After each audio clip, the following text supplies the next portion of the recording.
Assalamu alaikum students, I hope you are fine. Today we are going to learn about kinds of sentences. कोई भी जो sentence होता है वो different kinds का हो सकता है. First of all we have some sentences जिसमें हम किसी को कोई इंस्ट्रक्शन दे रहे होते हैं. ऐसे सेंटेंसेस को हम इंस्ट्रक्शन सेंटेंसेस की कैटेगरी में लेकर आते हैं. कुछ सेंटेंसेस जो होते हैं जिसमें हम किसी को कमांड कर रहे होते हैं. This is the second type of a sentence. And third one is exclamatory sentences. So today we are going to learn about exclamatory sentences, command sentences and instructional sentences. First of all, instruction का मतलब क्या होता है?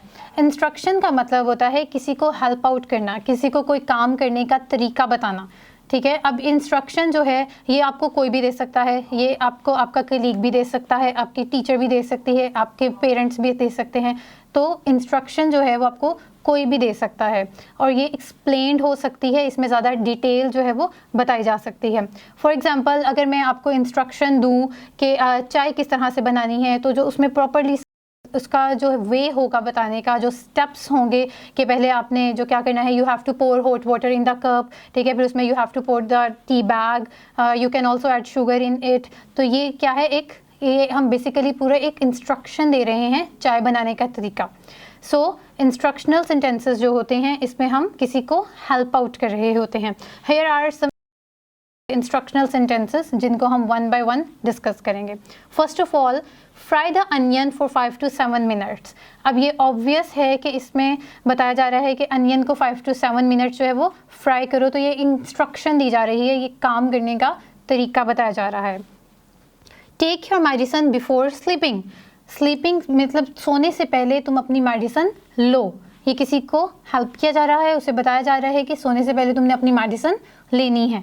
ठीक है. तो ये उसको हेल्प आउट किया जा रहा है. तो that's why it is an instruction और ये हम हमेशा पोलाइट वे में करते हैं. Read the given non verbal cue. यानी कि ऐसा नॉन वर्बल क्यू का क्या मतलब होता है, जो कि रिटन होगा. वर्बल कहते हैं जो कि हम बोल के करते हैं, बोल के कम्युनिकेट करते हैं, और नॉन वर्बल का मतलब होता है that we can write, that is written. Okay. तो यहाँ पे भी हम जो है एक इंस्ट्रक्शन दे रहे हैं कि इस क्यू को जो है वो पढ़ो, जो कि क्या है, रिटन है. ये हम पोलाइटली वे में किसी को हेल्प आउट कर रहे हैं, उसको गाइड कर रहे हैं. So next we have commands. Command जो है वो हम तब यूज़ करते हैं जब हमने किसी को कोई काम करने का हुक्म देना होता है, कोई ऑर्डर देना होता है. और मोस्टली ऑर्डर कौन देता है? ऑर्डर जो है हम हमेशा अपने सबॉर्डिनेट्स को देते हैं. लाइक टीचर जो है वो स्टूडेंट को देंगी, या जो आपका बॉस है वो अपने एम्प्लॉयज़ को ऑर्डर करेगा. और इसमें इम्पॉर्टेंट बात यह है कि जब भी हम किसी को कोई कमांड देंगे तो वो हमेशा एक वर्ब से स्टार्ट होगी. यानी उसमें सब्जेक्ट जो है वो नहीं होगा, वो हमेशा वर्ब से स्टार्ट होगी और वर्ब की फर्स्ट फॉर्म यूज़ होगी. तो ऐसे सेंटेंसेस जिनमें हम कोई किसी को सब्जेक्ट जो है वो नहीं होता बल्कि वो वर्ब से स्टार्ट हो रहे होते हैं, उन्हें इम्पेरेटिव सेंटेंसेस भी कहते हैं. सो हमने देखा कि जो कमांड है वो हमेशा वर्ब से स्टार्ट होगी, यानी एक्शन वर्ड से स्टार्ट होगी. So first of all we have clean your room. Okay. Clean your room में एक क्या दी जा रही है, कमांड दी जा रही है कि तुम्हें करना है अपना, you don't have any other option, you have to clean your room. Next, sit down.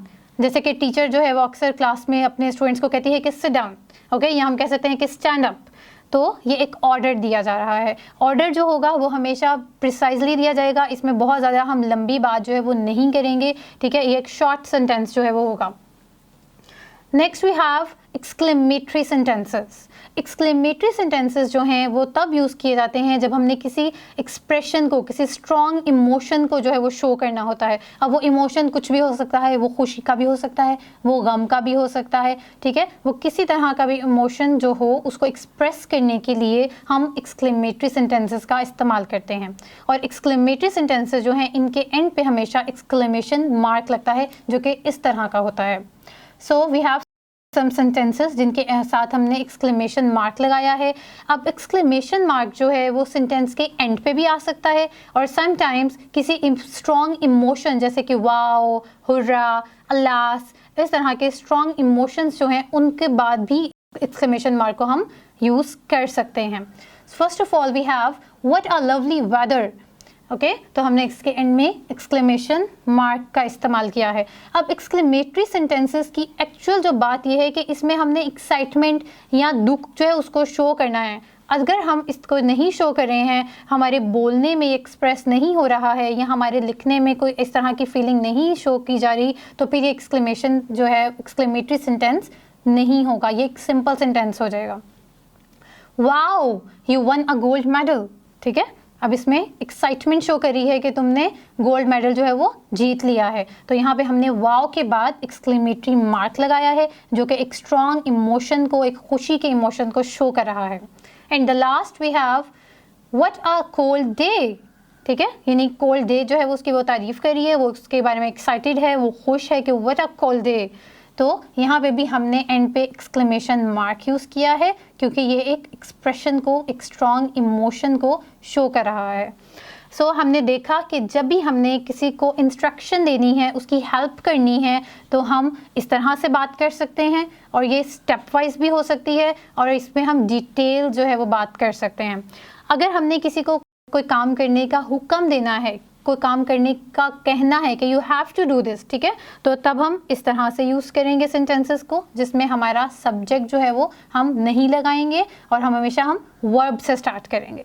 और अगर हमने कोई स्ट्रॉन्ग इमोशन शो करना है तब हम एक्सक्लेमेटरी सेंटेंसेस के थ्रू अपना इमोशन शो कर सकते हैं। I hope you guys are clear about this topic. Thank you so much. अल्लाह हाफिज़।